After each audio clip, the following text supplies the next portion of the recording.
For Pacifica Radio, I'm Christina Onnested.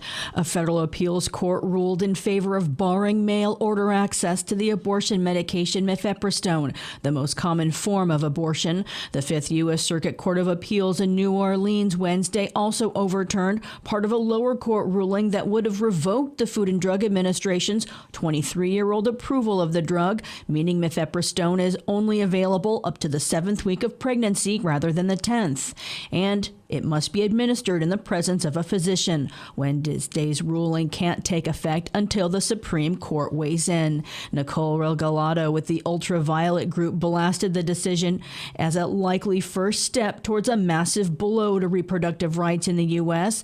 She also called it a stark reminder that our courts have been hijacked by Republican extremists who will stop at nothing to advance their sexist agenda, she said. She said mifepristone is a safe, legal, FDA-approved medication that's been available for the past 23 years.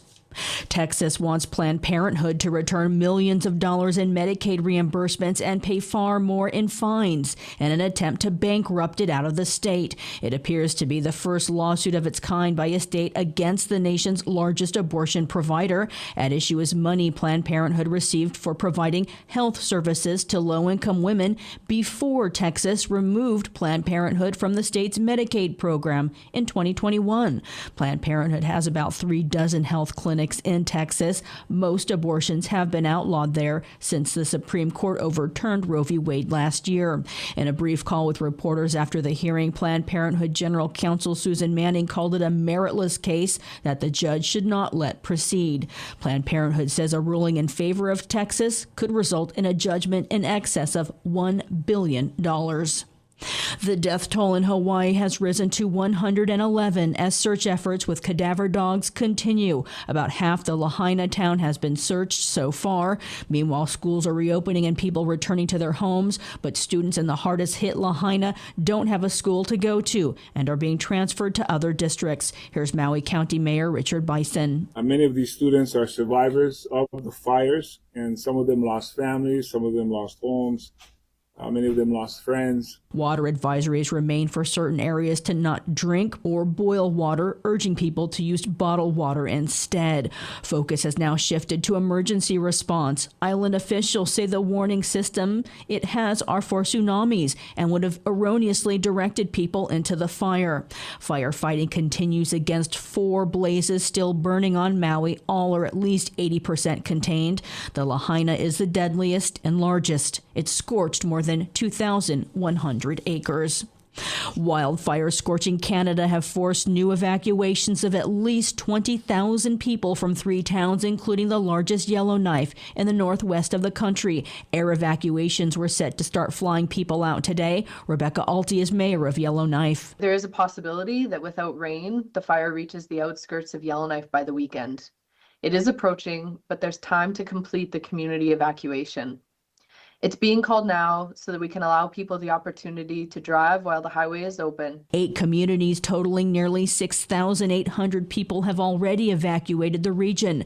Canada's experiencing record wildfires. More than 200 have scorched the northwest. More than 1,000 are burning across the nation, destroying more than 8,100 miles of land. In the U.S., President Joe Biden celebrated the 1-year anniversary of the Inflation Reduction Act at the White House Wednesday, his signature climate, healthcare, and tax law. One report indicates it will reduce greenhouse gas emissions 40% by the year 2030. Christopher Martinez reports. Biden touted the benefits of the legislation, like falling inflation, job growth, and lower healthcare costs for seniors. And then there's the other part of the climate and social spending bill, namely the climate. The act includes about $370 billion to help transition to a greener economy. And it's supercharging the economic transition in key ways. First, it's taking the most aggressive action ever on climate energy, ever. In a new report, the Energy Department predicts the Inflation Reduction Act will lead to a 41% reduction in greenhouse gas emissions by the year 2030. It's still short of Biden's goal of a 50% cut. Many green activists and some Democratic lawmakers are focusing now on what got left out of the Inflation Reduction Act. New Mexico Senator Martin Heinrich is pushing for a tax credit for electric transmission that was dropped from an early version of the act. Massachusetts Senator Ed Markey is working on a green jobs training program that was also dropped during negotiations on the bill. Senate Majority Leader Schumer says if Democrats win back the House in the upcoming elections and hold the Senate and White House, they'll be pushing for more action building on the Inflation Reduction Act. The best is yet to come. I'm Christopher Martinez. Prosecutors in Atlanta are pushing for a March trial start date for former President Donald Trump and 18 allies who've been charged with election interference in Georgia. Fulton County District Attorney Fannie Willis said in a proposed scheduling order filed with the court she wants the trial to start March 4th. That would have the trial starting a day before Super Tuesday, when the most delegates are at stake in the primary contest to decide the next Republican presidential nominee. I'm Christina Onnested, reporting for Pacifica Radio.